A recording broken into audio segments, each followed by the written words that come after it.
Former president and the MK party leader Jacob Zuma has once again proven that age is just a number. At 83, Zuma remains a commanding presence in South African politics, actively leading his party while juggling multiple court battles, from the long-running arms deal case to ongoing private prosecutions. Despite his advanced age and past health concerns, Zuma appears revitalized. His trip to Moscow, Russia, in 2023 for treatment of an undisclosed illness sparked widespread speculation. At the time, Jacob Zuma Foundation confirmed his presence abroad but declined to reveal the nature of his medical condition. Whatever the treatment entailed, it seems to have restored Zuma's energy.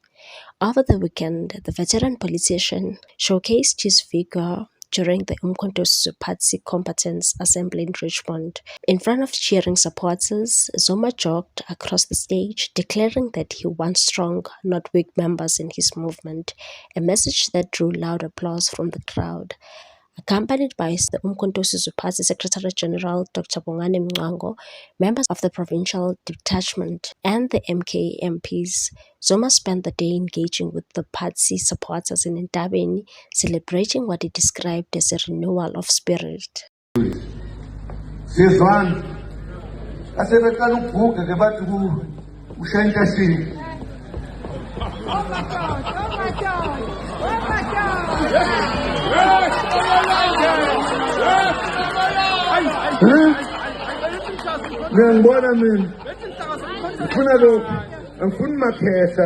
Yet while Zuma projects strength in public, his legal and financial troubles continue to mount. The Gauteng High Court recently ruled that he must personally repay 28.9 million rand in taxpayer money used to fund his legal battles over the years. Judge Anthony Miller's ruling on Wednesday marked a significant setback for Zuma, who now faces the possibility of losing his presidential pension if he fails to settle the amount. In response, the Jacob Zuma Foundation vowed that the former president would continue to fight for his constitutional rights and seek justice from far-minded courts that uphold the principles of the Constitution.